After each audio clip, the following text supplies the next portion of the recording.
Oh, hey, this is RJ Cosmic Bricks, and I am just sorting like a nut, like a squirrel that lost his nuts. And anyways, we're making a lot of good progress, getting things in the right areas. I had a couple of trays that were just totally off, and I'm trying to go through them all down here and get them sorted. I was listening to a great podcast they do each week. One of the gentlemen, he's been out sick the last week, but there are three gentlemen that they're more my age, and listening to them. But I was kind of laughing deep down inside because one of the guys is Jabbo. They call me a Jabbo. The bricks are. He's all these people are quite accomplished in their knowledge with Lego and sets and builders items.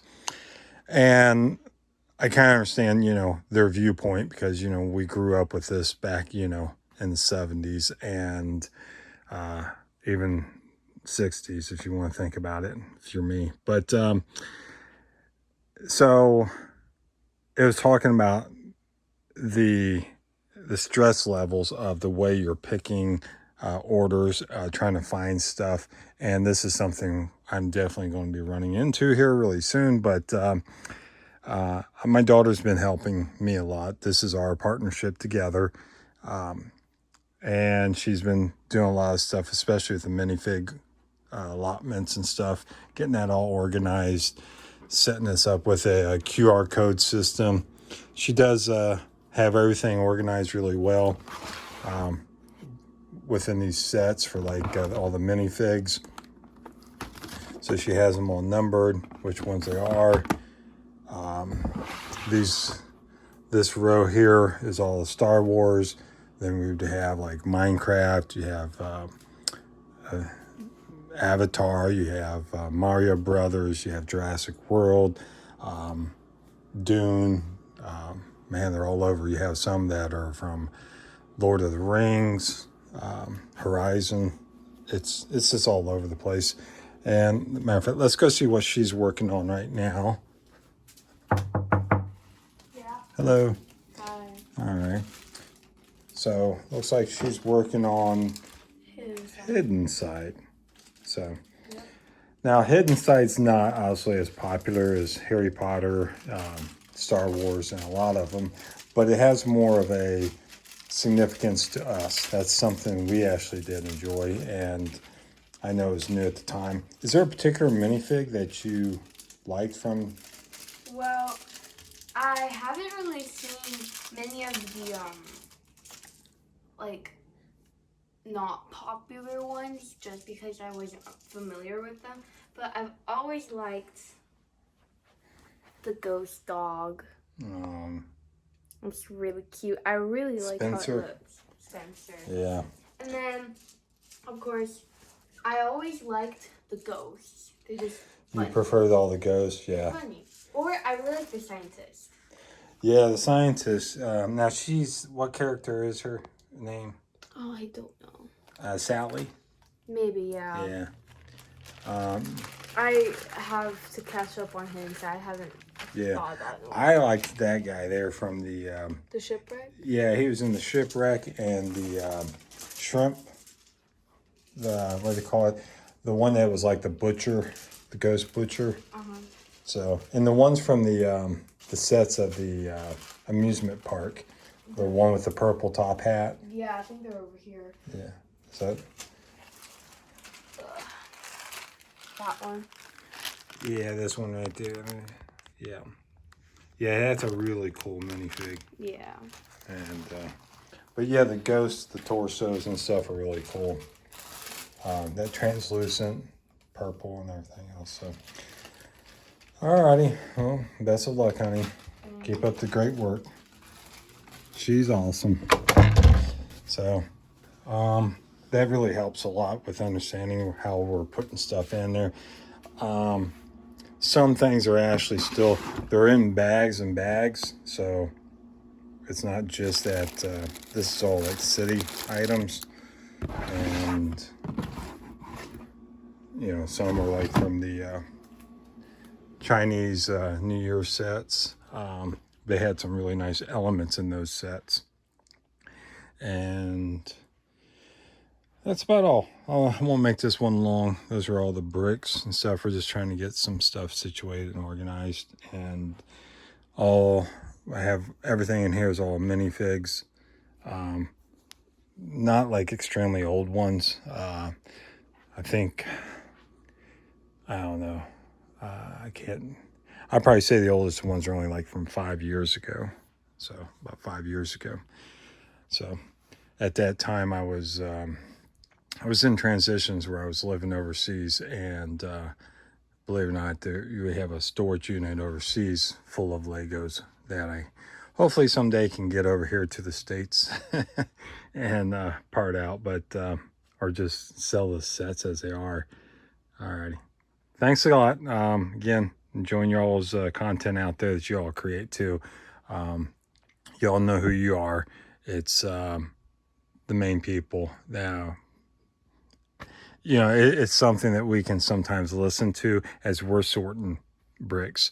And I guess in a way, I don't know, but if I'm you and I'm just sorting bricks, sometimes just listening to somebody else's situation's kind of good, because I've heard it with I think it was Yellow Brick Road. Some of these people, they really made it clear it's a very isolated job, and you can really spend a lot of time just working on your own stuff, and it becomes difficult, because you don't see like an end where you go into a job and you're working and you're like, hey, I get off at whatever time, or hey, we might work this weekend, and if you do, they'll tell you exactly what time you work, and that's the way it goes. Other jobs, I remember I used to work at Hewlett Packard Enterprise in our supercomputer division, and you would work on projects, and those projects, whether it was like for a Microsoft Bing account or whatever, you're doing development work, and you're nonstop until that actually gets finished, built, shipped off. Whether you could be working on a supercomputer project that you've been given the funds for, and it could be a 3-year program, but it's just nonstop. And when it stops, then you have that breather. You could have that, oh, I have a week off or something that I could go do some other things because we're waiting for approval of something else. Lego, this doesn't stop. You can make it stop, I guess, right? You could stop your store and, do stuff like that. I don't know how it really works. I haven't opened up my store for a couple years now. I've had it down, so been doing other things, and we're getting close to reopening, so hopefully it goes good. I've been asking for advice. If there's anybody else out there that runs a Bricklink store, please reach out to me. I'd love to be able to talk to some people that run Bricklink stores, and I haven't been able to. You can understand, I just don't understand how to contact some of the people, because you're only watching on YouTube, and all this stuff with Discord, Facebook, I can't deal with.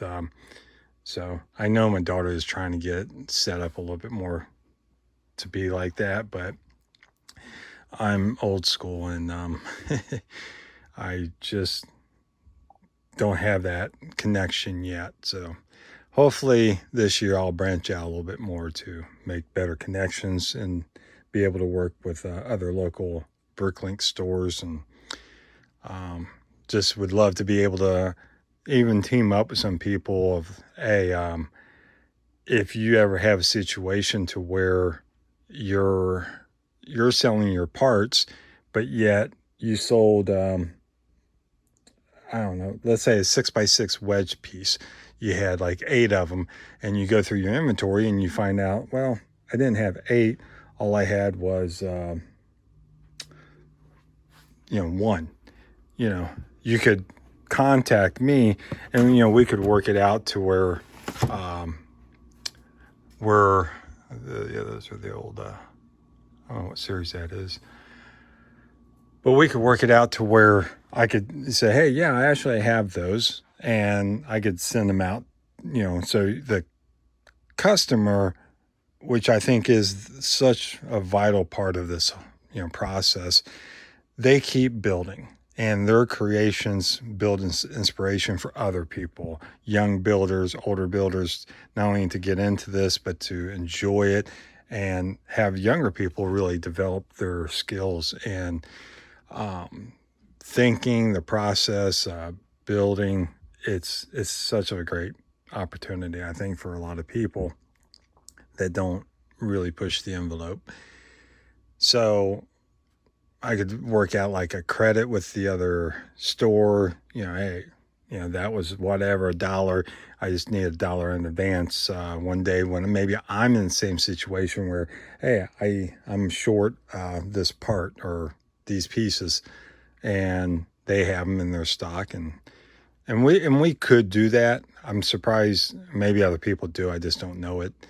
But no matter how big your store is, I do not believe. I don't even believe the bigger stores. I guarantee. I know I've seen some of the bigger stores. They don't have some parts that I have that are brand new.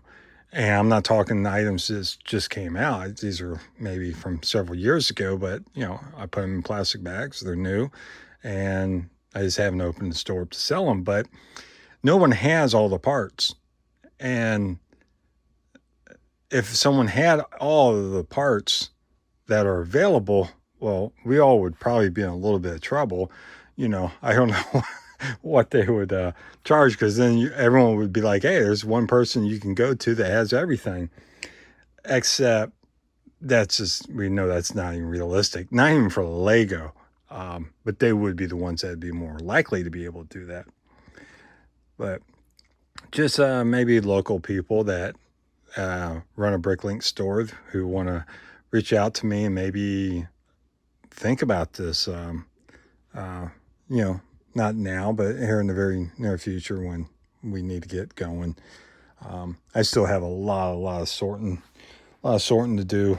A lot of stuff I do have sorted pretty good, but like you can see all these parts here are just like loose. A lot of other parts, I have a process where I'm working on them, but it's still a lot left to be desired and done. Alrighty. Well, hopefully I can hear y'all comments, or maybe I can hear more about the plastic injection processes from the podcast I was listening to the other day. It's funny because he was saying, I don't understand how other people would find certain things interesting, but that's actually kind of a neat process, injection molding, understanding about the polycarbons and the colors, the heat processes. I deal with the auto industry in the past, and you can actually have the exact same color, and I'm like, no, these are two different colors, and we find out, no, they were the same color, but there's something that maybe the speed processes coming out of the machines, they were increasing it and not allowing the temperatures cool enough, but there was definitely a color variation in the parts. But so if you ever have a couple Ford F-150s and you see different color variations inside your car trucks, there's a reason. That's a defect. You just got it and you didn't know it. So they figured, I guess, if you don't have a whole bunch, it's like with Lego, you'll have a whole bunch of the same parts. So you're looking at them, you see the color variations, you know it, right? But in a car, they can get away with it because you're like, well, he's not going to see the other one, or he won't notice it if they're not like sitting side by side. So that kind of cracks me up, but it shows the quality, I think, in the auto industry, with especially with the interior pieces, shifters, everything like that. They're so low quality to me. So that's why when you see some of these other cars, Audi, Mercedes, um, I mean, I can name a bunch of them that their products are so higher quality.